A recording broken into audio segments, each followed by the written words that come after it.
was going to ask you which NBL clubs you think have done a great job with socials this season. I've said it before with the award season coming up, there is only one person I can shout out properly for this. I literally walked into the venue, pretty sure like 5 minutes later, I see Jeremy, who I think at the time was like 15, 16, dunks on a grown man. I'm like, what? Us as media people, we really like to shout out about ourselves. Shout out yourself more. You're a great photographer, great guy. I had so many years of success, like covering Solent, that I thought I was the guy. I thought I was him. Consistently, I've been humbled. Or what would you tell people who are kind of just starting out on their own sort of photography journey?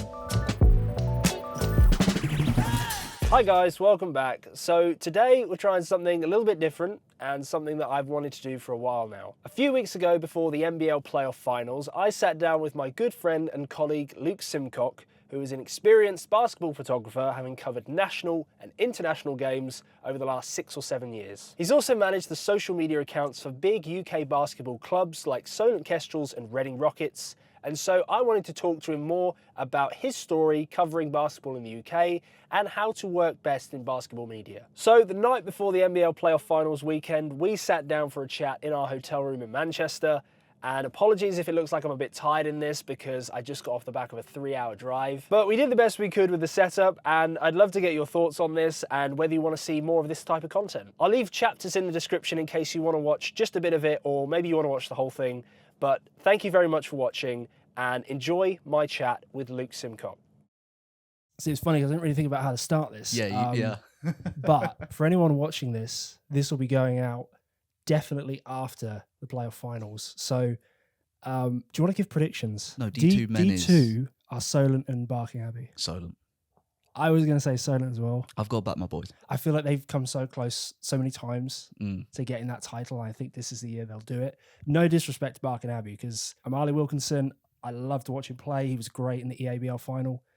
But at Solent, you know, they've got Andre Aerosol. Yeah, like anyone who knows like that squad, the experience in them is mental. Exactly. And like, I mean, the coaching staff on Barking, incredible. But the coaching staff on Solent, equally good, if not better. No offense, James. D3, I believe it is, I want to say Birmingham University. Yeah, it's against Sussex Storm. Yes. Two teams that I really don't know that much about. I think I've seen more of Birmingham this year, as in just more of them, because they've done a bit more on the socials here and there. But speaking of the socials, I did see somebody recently when I was at a netball game, and she was doing socials for Birmingham University, and I was like, yeah, I've been seeing a lot of your stuff. It's like really good. In the conversation with her, I was like, realized how good that is for a team to have good socials, because people then know about you, and it's almost like the team's success then feeds off of that, and it just, you know, generates more attention. Yeah, 100%. There's been a couple of teams at like D3 who have like stepped up the socials. Like Portsmouth, like I went down to them, and then like the guys down in Portsmouth are doing a great job. Good socials produces so much extra stuff that a lot of people are unaware of. Yeah. And so then D1, I love the women's D1 because who was it? I think it was Tahir referred to it as El Clasico. It really is. It's the WNBL El Clasico at this point. It is. At this current era, you cannot think of a more typical kind of like matchup in WNBL. You just know, when you watch that game, you kind of know what you're going to expect. Yeah, like it's going to be... You know who's going to be there. You know what the crowd's going to be like, and you know how the game's going to go. Yeah, like the fans are going to come out. Like the Ipswich fans are great. Like I'm excited to see that blue wall, and then like Cola are going to bring that kind of young energy in their crowd, and it's going to be an entertaining game that we've seen a few times. So I'm hoping we see a bit of something different. And a D1 men. Yeah. That was a big shock, right? Was that a shock? Hemel not making it? I think like Hemel were either going to make it or they would lose by a very slim amount, and you can't get much slimmer. That game was really fun to watch. Like I watched the entire thing on stream. Full credit to MK. Like they I think someone described them as like Hemel's bogey team this year. They just had the number. Yeah. But yeah, no, it's going to be an exciting men's final as per. It's always fun to see sort of a lower seeded team going against the top seeded team. Well, it's a weird one you say that, because it is third versus fourth. Because I think everyone's forgotten that Reading didn't actually get the second place. That was me right there. Yeah. Just completely forgot. Because I obviously am thinking, oh yeah, they won the cup and they won the Kit King. So I just think, oh yeah, they won the championship as well. I'm a bit biased nowadays, but the job that's been done in Reading this season, like it's phenomenal. Obviously I'm backing them a bit because there's so many of like players that I'm very fond of, the staff and all of that. But the thing I hope for is just a really good game. Yeah. I don't want a blowout, and I just want like a good, insane game. I hope what happened at the Kit King final kind of drives some of these guys. Like MK are gonna want to win this, just as a revenge job, really. Yeah. But Reading, they want almost the clean, because they didn't get the league, but it's a clean sweep of silverware. For Reading, there's that kind of storyline, and then for MK, it's that winning D3, winning D2, then winning D1 in consecutive years, which I don't think has ever been done before. There's got to be a first. There's going to be a statistician out there who'll say, no, is this team back Dave in Owen, the you can 80s? fact check that for us. Yeah. But the job done by MK, not just this year, the last couple of years, like what? This is their first season in D1 and 4th place. Playoff finals, Kit King trophy. I don't know how far they got in the cup, but I imagine quite far. And it's a phenomenal job of what they've done. Like what they're doing there. Like they're going to be and they've got D1 women next year. Obviously, you've got like a bit of family tie in that as well. We didn't even mention the D2 women's final. I mean, there's only one team. Yeah, I will be rooting you for. are completely full biased on that because your sister. Yes. From the outside looking in, it seems like they were a surefire finalist, but the season they've had, like obviously I know a bit more about it, they really did have to work for it. For me, I'm so proud of them for making it to the final, and it would be great to see them win. If they don't, they still had an amazing season. So yeah, it's a bit of a funny one because I don't really see you get like emotional on the sidelines. I have a feeling if MK win, we might see an emotional side to you. I might shed a tear or two. I mean, I've been emotional before, but it's more like you get the emotion from seeing other people succeed, and you see almost that whole season, that journey they've been on, be released in this sort of wave of emotion, and you feel a bit of it, but it'll be extra special. Is the family in the middle of the day as well, because it's a second game, so I have to do a game after that. Is the round clan coming down? There might be a few there. Okay, it'll be good to catch up. Absolutely. We should probably explain what we're doing sat in a hotel room right now. It's a bit of a random one. I'm joined by arguably one of the longest serving NBL photographers. Ooh. Potentially one of them. Yeah, because the young kids, they don't know. I am one of the young kids. Yeah, of course. Sorry, you're 19, of course. So I met Luke 3 years ago, and I knew Luke as the guy whose photos were always on BBL Fix. So there's some people out there who won't know what BBL Fix was. Man. Imagine NBL Fix times 10 with highlights, with the BBL back then as well. Consistent on the dot. It was like every game as well. Yeah, like I followed that page more than any of the actual leagues because it was so up to date and accurate. It's ridiculous. Would you say it was ahead of its time, or was it actually at the right time? I think it was pretty well timed, actually. I think it was ahead of its time, but also helped a lot of us push a lot more of what we did because it started giving a lot more eyes and told us that we need to be so much quicker on stuff. I think I learned from sort of being a consumer of that content, at least, the potential, and it definitely motivated me to kind of get started, because that was back in 2021, I think, that I was following it quite consistently. He's been going like how many years now? Probably like 3. Feels a while now. I don't know. Yeah, I think it's been a while, but I think he's doing well. Yeah, I hope he's doing well. Oh, he was Will? Right? Yeah. Will, wherever you are, I miss you, man, but I hope you're doing well, mate, because that page, did a service for the basketball community. If you ever want to come back, Will, that'd be a great comeback. But Luke has been a photographer for Basketball England for several finals, of which this is, I don't know what number this one is.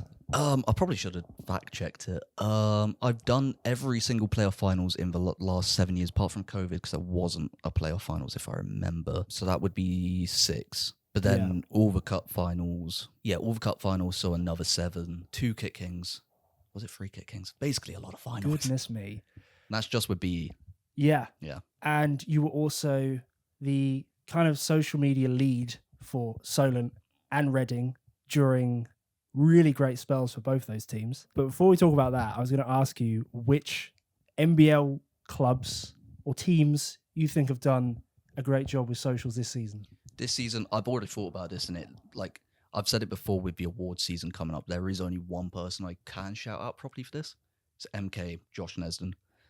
That is a great shout, absolutely. For me, I've already said if he doesn't win the end of year award, something's gone wrong. It's funny because when I was thinking about this as well, I immediately thought to who are the creators that are behind those pages, because there are so many people who, they put so many hours into the page and the page looks great, but you forget that there's somebody there who's having to sort everything out. Yeah, like, don't get me wrong, there's a lot of amazing creatives, like, in the leagues now. We can make a different podcast talking about how many great creatives there are. Absolutely. But in terms of creative ability, consistency, and just all-round good product, like, MK have done it.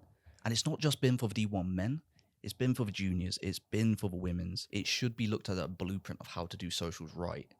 And it's a one-man band almost there. Like, I know there's going to be staff behind it, but there's so much that Josh does and the credit that he deserves. He had me fill in a couple of games with the women, and obviously within that, I was able to just have a taste of the amount of stuff that he has to do.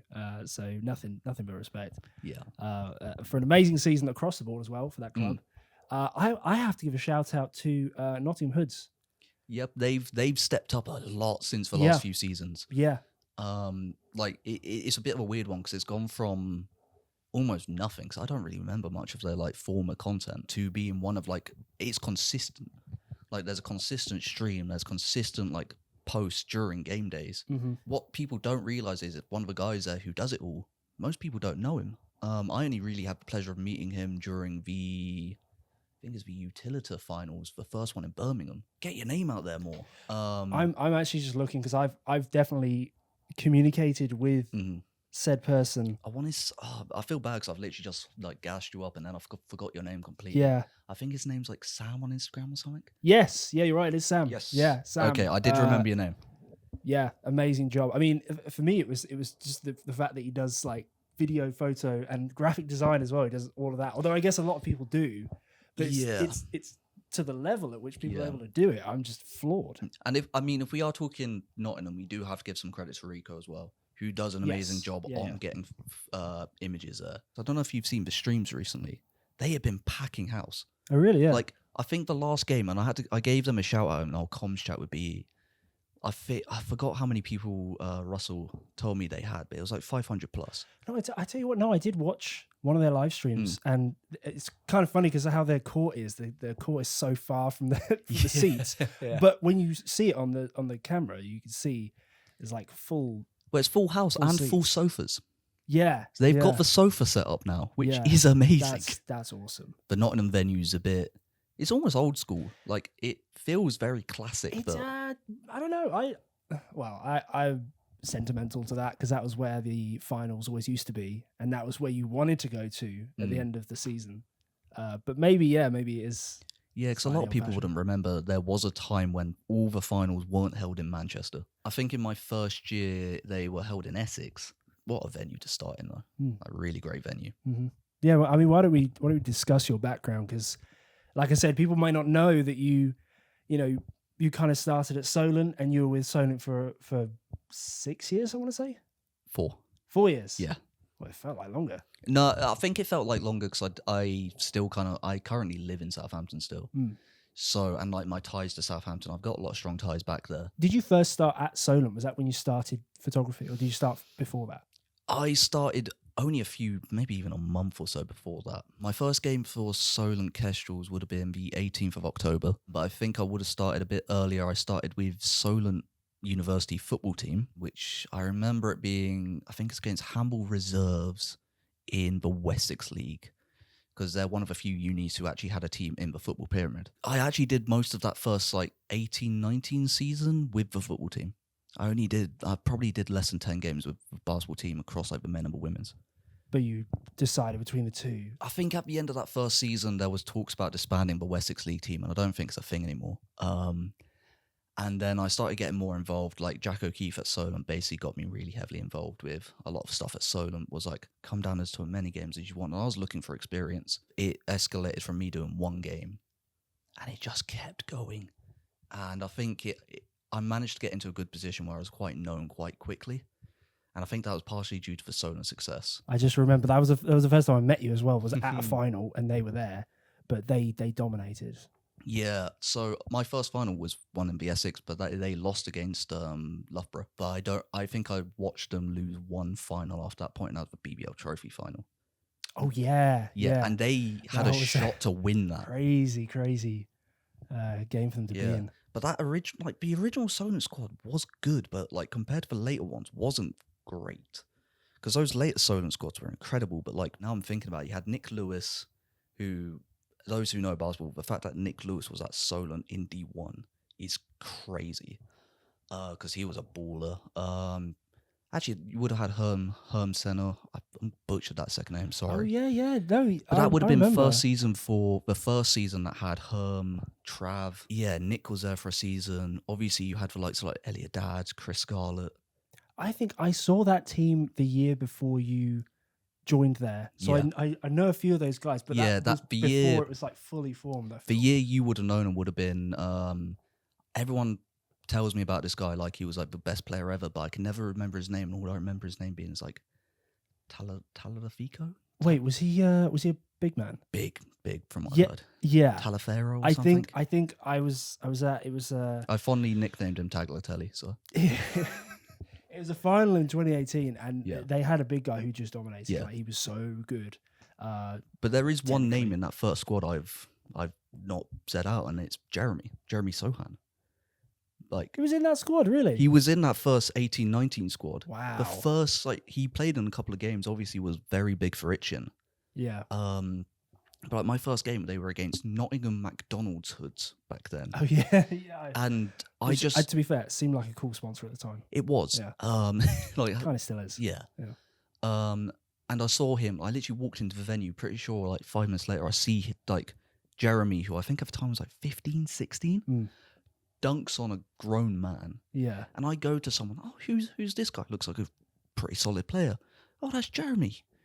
He's 15 or 16. I'm like, what? And now, obviously, everyone who knows basketball knows what Jeremy is and like how good he's been. Yeah. But my memory of him is this kid at the time essentially just punking men. And like the talent then, and I don't Yeah. think anyone of us there saw him as NBA. We knew there was a bright talent, but wow. Yeah, that's arguably one of my regrets is not seeing him in his junior sort of progression. But that must have been awesome. Like to be able to look back now and go, yeah, I watched him when he was 15. And yeah, like it's one of those that I can understand why people like watching college sports and like understand respecting juniors, because you get to have that story of I watched this kid when he was like there. I need to stop calling him a kid because he's a grown man now. Yeah, that's pretty much. I needed work experience at Solent. They gave me work experience. It escalated. I ended up being fairly successful, which comes from covering a successful team, and it just went 4 years of bliss. but you did so much for them as well, and I think the stuff that you were doing was kind of setting the groundwork, I feel, for a lot of people now. Is that fair to say?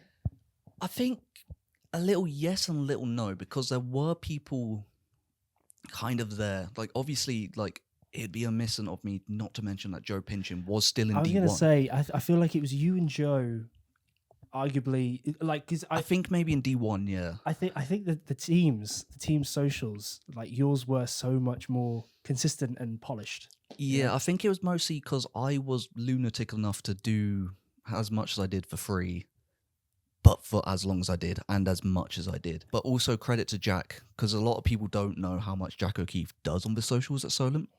I think he's taken a bit of a backseat now with Kai being there. But when I was there, all the graphics and like pretty much all the posting was still Jack. Oh, really? Yeah. Yeah, so I pretty much just provided the content. Yeah. And I was showing an interest in socials and videos and graphics. But Jack was doing most of that heavy kind of like graphic design and all of that. And the hours he put into that alongside coaching and then having kids later on, like it's mental. And I think like, Jack, the work you do there is crazy, but you deserve more flowers for it. So you obviously were with Solent for a time. Yes. And then moved to Reading. And I think that was at the time where maybe that was the end of kind of Solent's D1 run, wasn't it? Well, they had another season in D1 after, and I think that's the season they had Ricky Madison. But yeah, no, Reading was fun. I had 2 years there. And what was the the difference for you maybe in going to Reading? Because I feel like by that point, you know, the landscape for basketball media has changed slightly, arguably, and you know a lot more than you did when you started at Solent. So what was it? How was it different for you? Oh, it was different. Firstly, because I was working with a bit more of a consistent team. With Solent, it was pretty much me, Jack. Like that was kind of it. Like it was a 2-man band with a dream and a chip on our shoulder, wanting to prove others wrong, pretty much. Which that chip also followed me to Reading. Obviously, Charlie has been there. Like a lot of people don't know that Charlie's been at Reading for almost as long as I've been in the industry itself. I think he's been doing it 6 or 7 years now. Really? Yeah, I was surprised. I was not aware. Yeah, but then also if you look back, the amount of media from Reading that far back, it's mostly with Charlie. Yeah. Just shows like the dedication he has to it. Yeah. Without shouting out about it, which I feel like as us as media people, we really like to shout out about ourselves. So Charlie, who like you talk to him, he's one of the nicest guys ever. He's not loud. He usually won't approach you, but if you approach him all the time in the world, shout out yourself more. You're a great photographer, great guy. But yeah, Charlie was like Chris Fellows. He wasn't there. He joined us, I think, halfway through or even at the start of my second season there. We would have had Louise and a couple others. I don't think Menno, our marketing manager, was there either. But we had like a really good group of like youngsters, all kind of guided by Matt Johnson, who wanted to push the socials further after having two media people before me and wanted to keep that consistency going. And they're still doing it now. Yeah. It was an interesting experience. I was so used to working on my own. Like I was very much used to Jack going, can you do this, this and this? And just leaving me to it. Now I have Matt Johnson, very hands-on, but we'll go halfway through a game. Luke, get this. Make sure you got this. Oh, have you got this person? And I'm there just like, I thought this was just, I thought it was just meant to be covering the game. Yeah. There's so much that's being open to me. Like I'm now having to see the marketing potential, the sponsorship potential, which goes hand in hand. People we've got to shout out in the crowd, like VIPs. I'm there just like, all of a sudden, this is all on me. It's almost like this has grown way bigger than what you initially started out as. Yeah, like the vision that was there, well, is still there at Reading, but when I joined there was a lot bigger than I was expecting. I was like, oh, I'm just going to turn up, photograph a few games, put some stuff on socials. Nah, there was so much more. And like this is not just D1 men. Like I'm trying to push out more content for D1 women. They're juniors, the academy. And it's pretty much all resting on me for the majority of it. I was so overwhelmed that like first few months. Matt was amazing because like everyone who knows Matt knows that Matt loves to talk. But he doesn't talk for the sake of talking. There is wisdom in the words if you are willing to listen. And I think when I first joined, I will be admitting sometimes I was just like, what's this guy on about? Because I had so many years of success like covering Solent that I thought I was the guy. I thought I was him. And there's still times where I still think I am. Sometimes I have an amazing game. I'm like, yeah, I'm that guy. I'm him. Not anymore. Consistently, I've been humbled.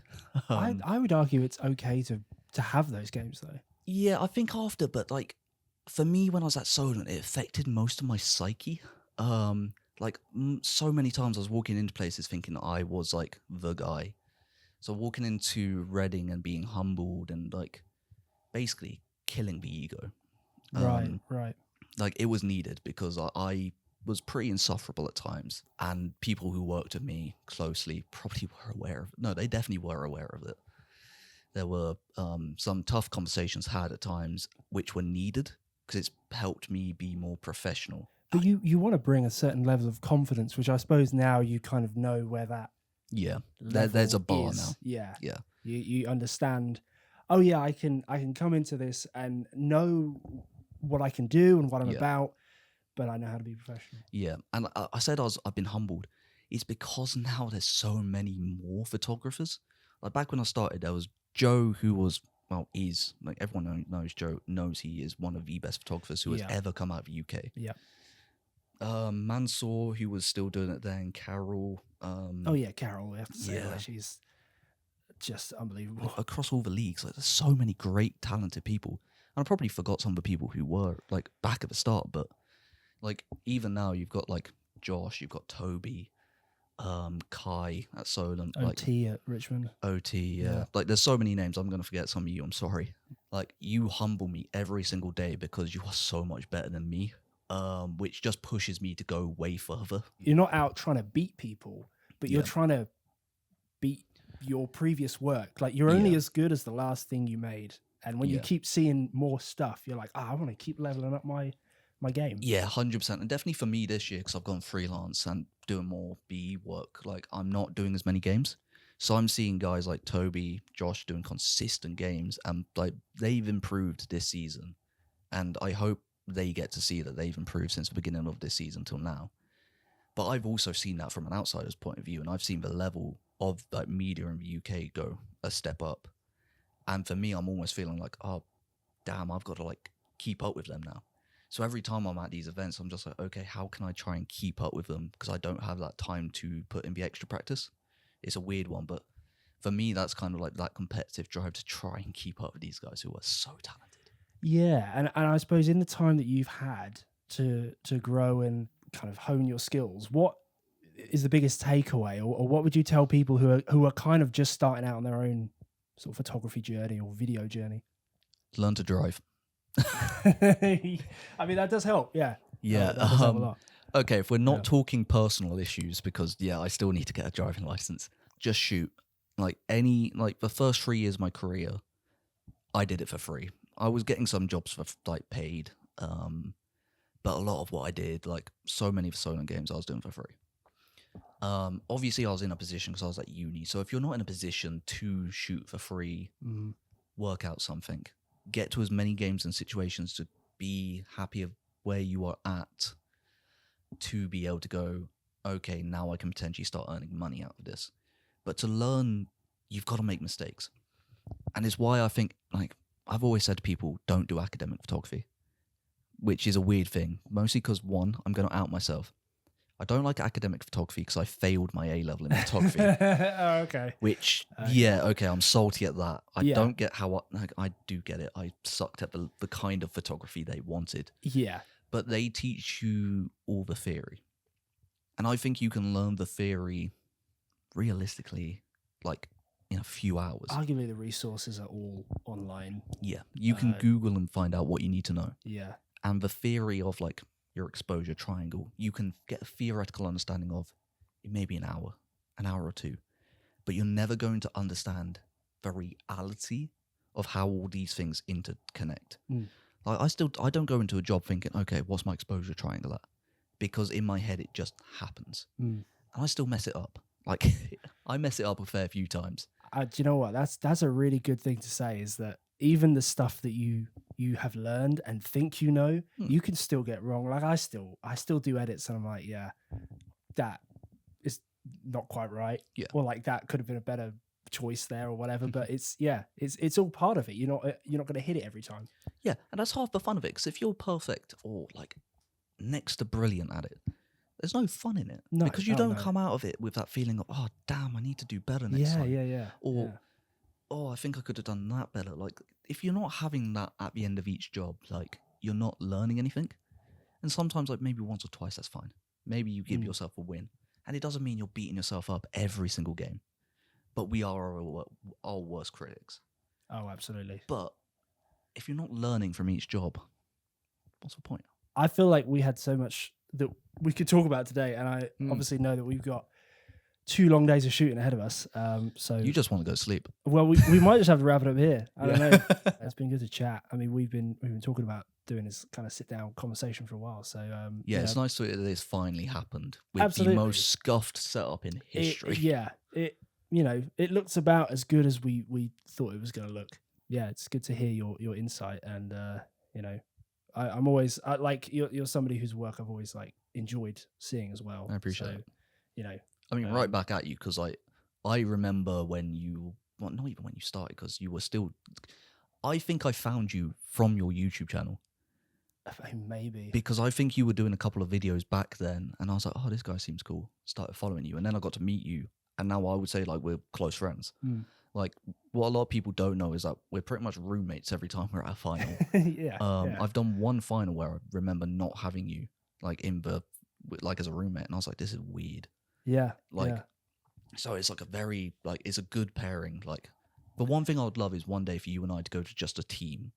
It's just us for a season, because that would be incredible.